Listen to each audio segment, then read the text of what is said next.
Well, hello my fellow car modelers. How are you doing today? We've got something really cool that kind of fell into my lap. We have got a Tamiya kit that will be out here very shortly. I don't know the exact date yet, but I got an opportunity to take a look at this kit before it's released. And basically, if you go over to Andy's Hobby Headquarters channel, he just did a review on this and a reveal. And then he said to me when I was going, wow, you know, Hasegawa did one. I happen to have. I bought it from him, and kind of interesting. So I said it'd be cool to, you know, do a comparison of the two. And he said, "You want to borrow the kit? Because he's gonna build this on his channel." And I wanted an opportunity to take a really good close look at it myself.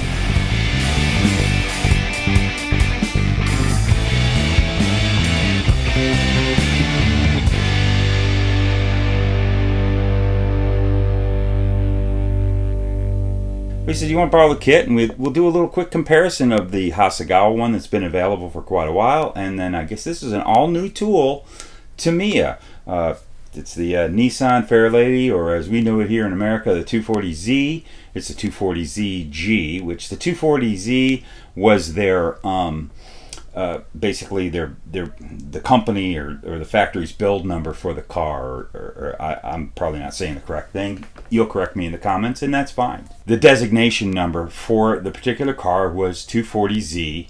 The 240ZG, I believe, has to do with the fact that this is the long nose version. We didn't get these in the United States. And of course, this is also a right-hand drive car because I believe it was only in Japan. I don't know a lot about the 240, 260, and 280Zs, but I do love those cars a lot. And that's why I bought this kit a while back, because I knew this was a fantastic kit. But this thing is really nice. So let's do a comparison of the two. And if you haven't seen over at Andy's channel, he already kind of showed this, so I'm not going to get in too much detail, but we're just going to do some comparisons. And so let's take this off, and we'll take this off. And it doesn't seem to want, what is this, a Salvino's kit? Come on, you want to be smooth for me? There we go. Ha! Oh, well, I see something already. What totally makes the Tamiya kit superior from the Hasegawa kit. You notice how there's no hood there, and there's a hood there. So already off the bat, the Tamiya kit is it has an engine, and the Hasegawa kit is a static model with no lifting hood whatsoever. Let me take this out of the bag, and we're going to just take a look at the bodies right now. And there's something else I see already between the Tamiya, and of course the Tamiya has a separate nose, which that tells me they're probably going to come out with other versions of the 240Z with the more open and not quite as long nose. Has a grill here for the air, and it was more the westernized version. So you can see right there, not having that hood. But we take a look at what the bodies look, and from what I'm seeing here, both very nice. They're very, very accurate. It looks like the Tamiya has a little bit more crisper character line there, but proportion wise, they're both equal, I would say. But something that's kind of interesting, if you look here, you see how the A-pillar and the A-pillar is really thin on the Tamiya, but on the Hasegawa, well, the Hasegawa has the chrome trim molded onto the body like most kits do, but this is what Tamiya did. They made all the chrome trim separate. I mean, how cool is that? That makes it really easy for painting. That's another, it's 0.2. Wow. That's really an impressive thing. Look at that chrome. They've always been known to have an awesome chrome. So right off the bat, you know, we've got Hasegawa, no engine. Tamiya, engine. And we always talk about Tamiya's how they don't have an engine. Well, we got an engine here. But just looking at the part, there's not as many parts, and there is no engine, of course, in the Hasegawa. None whatsoever. There's your separate nose. So all the pieces and parts from the Hasegawa kit. And there's the glass. The glass is pretty nice in the Hasegawa kit. You can't complain about it. I mean, this is a very nice kit. I'm not kicking this Hasegawa kit down the street at all. There's some of the chrome from the Hasegawa. Look at the cool wheels.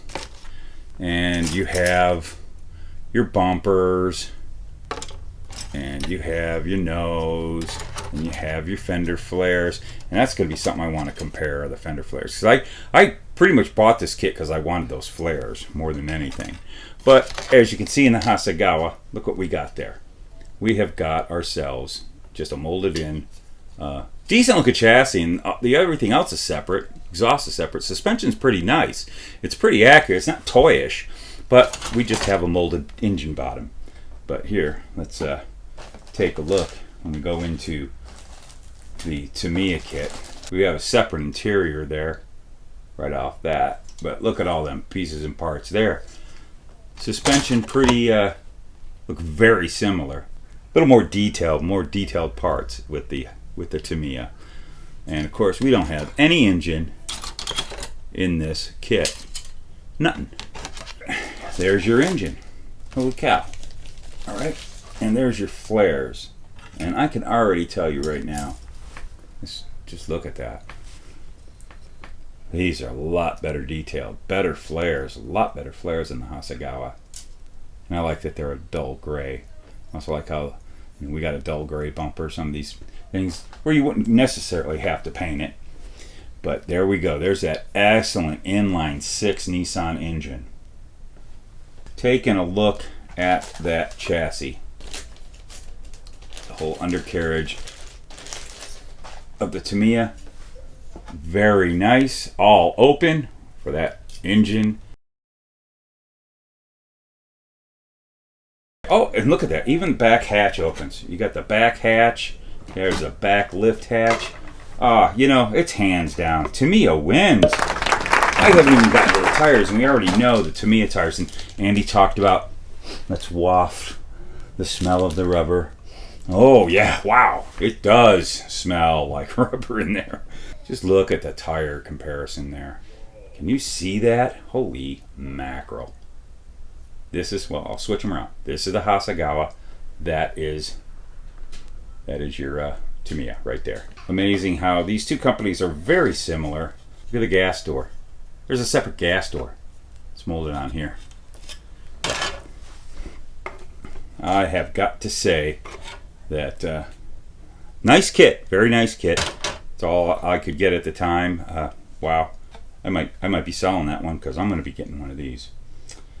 This is really super nice. I'm excited. I am really hoping that Tamiya does more versions of the Fair Lady / 240Z, 260Z, 280Z. I always love these cars, and this one's just super. I tell you, man, it hands down. Gotta go with the Tamiya. Sorry, Hasegawa. You guys make some great kits, and I am a Hasegawa fan. Love your Porsches, especially that 917K I just picked up. I think I showed in one video. But hands down, we got to go Tamiya all the way. I mean, what can I say? Holy cow. Nice kit, Tamiya. I want to see more stuff like that from you with the cars. You've been kind of holding back with the cars, and I'd love to see some of the old stuff come back. I know they had a ton of great model kits, but if this is any sign of what's to come in their car you know, their whole car department in the modeling, oh, please give us more. We love this. You want to get an enjoyable kit. It's enjoyable to build. Tamiya will never let you down. Yeah, there you go. That's all I wanted to show you guys. It was really cool of Andy. I want to thank Andy's Hobby Headquarters, for lending this kit to me to compare it to this thing. And I don't want to. Please don't get me wrong. Oh boy, I'm gonna hear from the Hasegawa people. They're gonna want to shoot me. Please, Hasegawa is outstanding product. I love their kits. I'm not bashing this kit at all, but you can't deny that this thing is above this. Thanks again to Andy's Hobby Headquarters. How cool is it of him to just, you know, say, hey, go ahead. I shot my video. Why don't you go ahead and borrow it? I don't think I want to give it back to him. Do you think he'll notice if I sneak him that one? Yeah, I don't think I could do that. I won't, Andy, don't worry. His website is really rocking for us car guys now. They're putting more and more car stuff on there. Now that everything's been moved down here from the distribution center is down here in Phoenix, and he has a little more hands-on with it. He's getting all the car stuff. But definitely you can kick it on down to Andy's and grab some kits, grab some paint, all that stuff. And now if you live on the other side of the country or even up in Canada, I believe he's selling to Canada. I could be wrong, but I believe he's selling to Canada right now on that website. And I'm telling you, you can go there and buy everything you need right there. Thanks a bunch for watching, and we'll see you. Wait! Holy cow, I almost blew it off. You know what it is. This is me, Lucas C. So keep gluing those fingers together and keep cutting that styrene, and we'll see you in the next video.